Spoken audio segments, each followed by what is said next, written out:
तो देखिए, विधानसभा चुनाव की बारी है और टिकटों पर मंथन जारी है। आपको बता दें कि बैठक का दूसरा दिन है, टिकटों पर मंथन किया जा रहा है। हरियाणा चुनाव समिति की बैठक का आखिरी दिन है आज।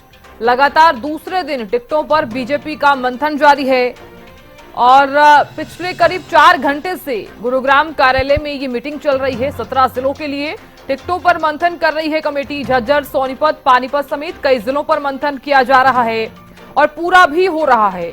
और देखिए, बाकी सीटों के लिए बीजेपी प्रदेश चुनाव समिति मंथन कर रही है। सीएम नायब सिंह सैनी, प्रदेश अध्यक्ष मोहनलाल बड़ोली, केंद्रीय मंत्री मनोहर लाल समेत कई बड़े नेता इस मीटिंग में शामिल हैं। केंद्रीय चुनाव समिति की जो बैठक है वो लगातार चल रही है और इससे पहले आपको ये बता दें कि केंद्रीय चुनाव समिति को दावेदारों के नामों का जो पैनल है वो भेजा जाएगा। और जो पहले दिन मीटिंग हुई उसमें 5 जिलों को लेकर चर्चा हुई और पहले दिन 17 विधानसभा क्षेत्रों पर चर्चा की गई थी। तो बड़ी जानकारी, एक अहम मीटिंग जो है हम इसे कह सकते हैं। तो आज ये बैठक जो है चल रही है, आखिरी दिन है इस बैठक का। अपराजिता श्री मेरे सहयोगी लगातार नजर बनाए हुए हैं। अपराजिता, चुनाव समिति की बैठक का आखिरी दिन है आज और करीब 4 घंटे से ये मीटिंग चल रही है, क्या अपडेट?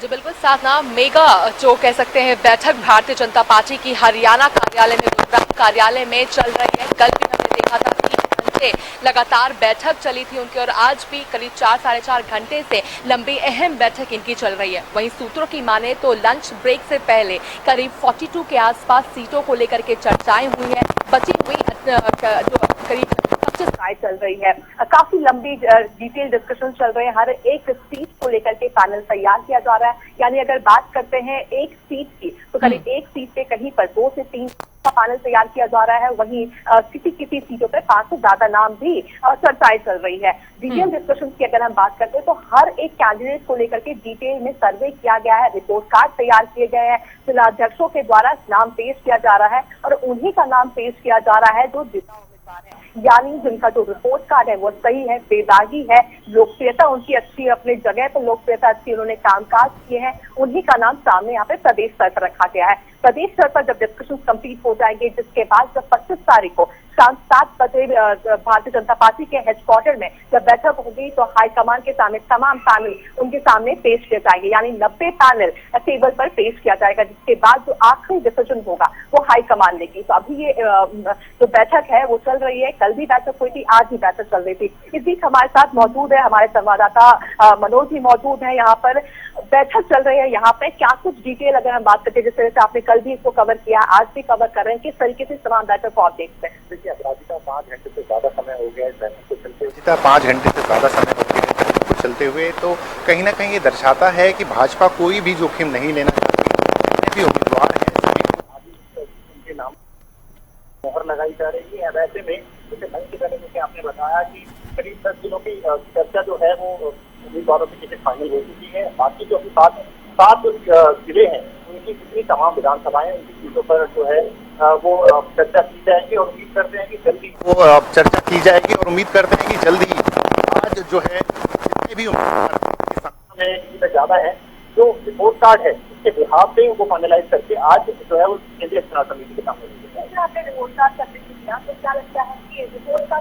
जिक्र किया तो क्या लगता है कि रिपोर्ट कार्ड क्या क्या बेसिस होने वाला है जो कैंडिडेट के नाम सामने प्रदेश के स्तर पर जो रखा जा रहा है, तो क्या कुछ रिपोर्ट कार्ड में किस तरीके का क्या क्या क्राइटेरिया डाला गया है हर एक कैंडिडेट का? देखिए, बिल्कुल जो सिटिंग एमएलएज हैं कितने लोकप्रिय हैं अपनी जनता के बीच, अपने विधानसभाओं में कितने काम किए हैं, ये सब चीज़ें लोगों के वो कितने लोगों के बीच में जाके मिले हैं, उनका कितना काम करवा है, ये सब चीज़ें जो हैं लोगों को बहुत अट्रैक्ट करती हैं और बहुत एंटी इनकम्बेंसी की जो बात की जाती है वो कहीं ना कहीं नाराज़गी का कारण बनती है। तो ऐसे में जो भाजपा है वो ज़रूर इस चीज़ पर चर्चा करेगी और ज़रूर इस चीज़ को ध्यान में रखते हुए जो वो है उम्मीदवारों की लिस्ट को आगे बढ़ाएगी।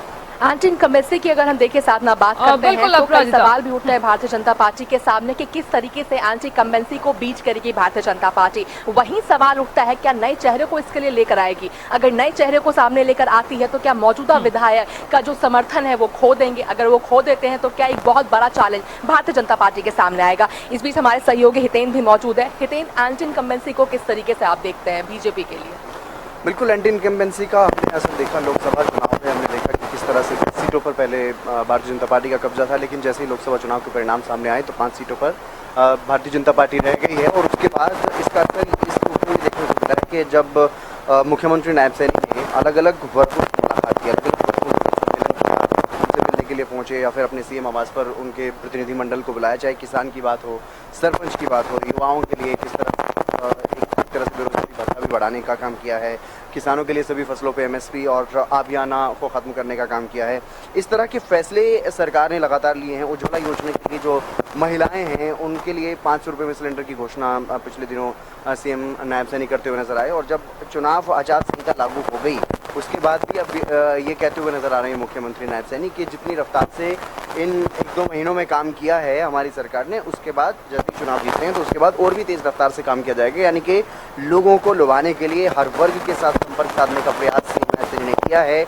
हर विधानसभा क्षेत्र में सीएम की रैली करवाई जा रही है और जो बड़े नेता आएंगे वो अब आएंगे, लेकिन उससे पहले एक कोशिश है भारतीय जनता पार्टी की अपने प्रदेश स्तर पर कि सीएम की लगभग सभी विधानसभा क्षेत्रों में 90 की 90 सीटों पर रैली हो जाए।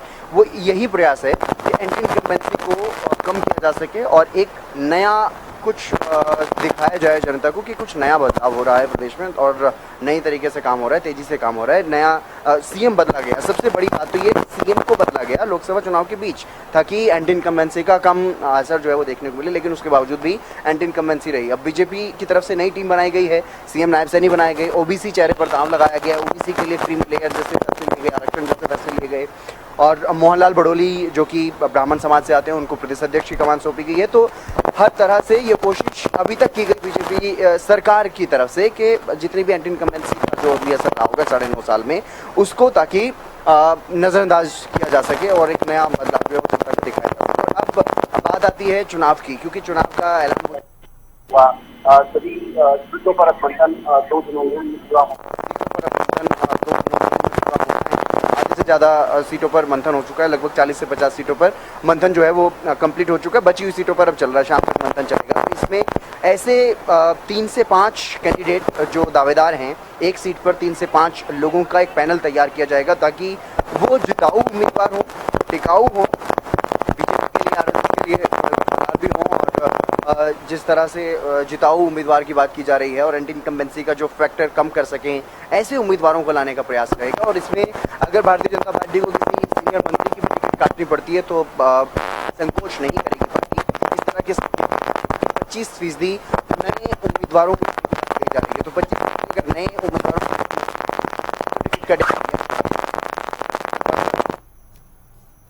बड़े चेहरे की हो सकते हैं, बड़े चेहरे यानी कि कैबिनेट मंत्री हैं शामिल होंगे। जहाँ तक बैठक की बात करें, बैठक की जानकारी निकल करके सामने आ रही है। जो बैठक में चर्चा चल रही है, मंथन चल रही है लोकसभा से, जैसे कि पहले ठीक है प्राजिता, आप लगातार नजर बनाए हुए हैं, हितेंद्र और मनोज भी लगातार नजर बनाए हुए हैं। जैसी ही कोई अपडेट सामने आती है हम आपसे तुरंत जानकारी लेंगे। आप लगातार इस खबर पर नजर भी बनाए रखिएगा।